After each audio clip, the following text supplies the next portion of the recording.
जम्मू कश्मीर में विधानसभा चुनावों की सुगबुगाहट के बीच कश्मीर में राजनीतिक दलों की ओर से जहां कार्यक्रमों का सिलसिला शुरू हो गया है, तो वहीं अपनी पार्टी की ओर से अनंतनाग में डाक बंगला खन्नाबुल में एक कार्यकर्ता सम्मेलन आयोजित किया गया, जिसकी अध्यक्षता पार्टी अध्यक्ष अल्ताफ बुखारी ने की। इस दौरान उसकी पार्टी के कई पूर्व नेता के साथ अनंतनाग जिले के दूर दराज इलाकों से आए लोगों की भारी भीड़ मौजूद रही। इस मौके पर अल्ताफ बुखारी का पार्टी कार्यकर्ताओं की ओर से जोरदार स्वागत किया गया।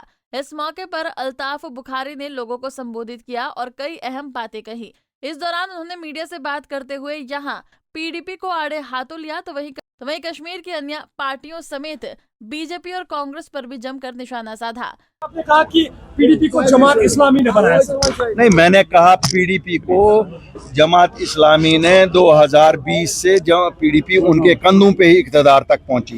वोट तो सच है ना, उनको तो उन्होंने वोट दिए हमेशा, कब नहीं वोट दिए वो दूसरी बात है। इन्होंने उनके कमांडर भी मारे, उनके लोगों को भी जेलों में भर दिया, और आज जब कोई कोशिश कर रहा है कि उनके बच्चों को रिहा कराएं, उनके असासियों को बचाए, उनके बुजुर्गों को छुड़वाए, इनको तकलीफ हो रही है।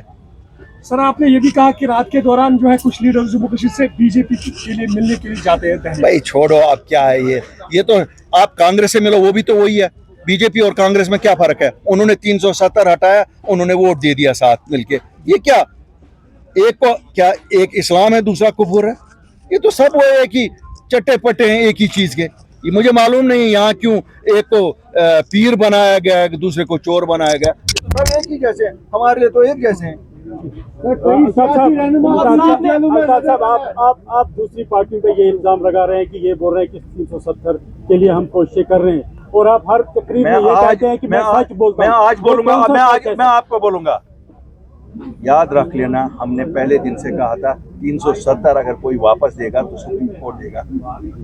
आपको याद है 2020 में इन्होंने कहा वो डीडीसी इलेक्शन में वोट हमें दे दो, हम लाए क्या? अगर आप जर्नलिस्ट क्यों नहीं उनको पूछते हो? तो सच यही है ना जो मैंने उस दिन भी कहा था, ये नहीं ला, ये नहीं, सुनिए,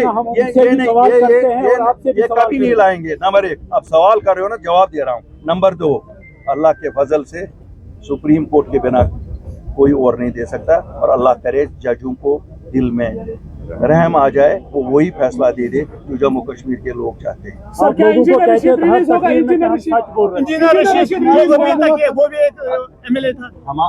हमारे लिए इतना ही वो उनका रिलीज होना इतना ही इम्पोर्टेंट है जितना मासूम किसी भी बच्चे का। इंजीनियर रशीद भी बेगुनाह बंद है, और वो मासूम बच्चे भी बेगुनाह। सर, बताया जाता है आप उसके लिए कोशिश कर रहे हैं? हम सबके लिए कोशिश कर रहे हैं, हम किसी के लिए नाम लेके ही नहीं करते, हम हर एक के लिए कोशिश करते हैं। अगर हमने दाऊदी साहब के लिए की, हमने किसी पॉलिटिकल इंटरेस्ट में नहीं की। अगर हमने मौलाना वीरी साहब के लिए की, किसी पॉलिटिकल इंटरेस्ट से नहीं की। अगर हमने मौलाना मीरवाइज उमर फारूक के लिए की, हमारा काम है। हम तो उसी लिए पता चला है कि इंजीनियर रशीद अपनी पार्टी को ज्वाइन करेंगे रिलीज होने के बाद। बिल्कुल गलत न्यूज़ है, मैं आपको कन्फर्म करना चाहता हूँ, और मेहरबानी करके ये लिखिए वो हमारे साथ बिल्कुल नहीं ज्वाइन करना चाहता। वहीं इस दौरान उन्होंने चुनावों को लेकर भी बात की और लोगों को अपने पक्ष में करने के लिए कई लोग लुभावने वादे किए। पंजाब केसरी टीवी के लिए मीर आफताब की रिपोर्ट।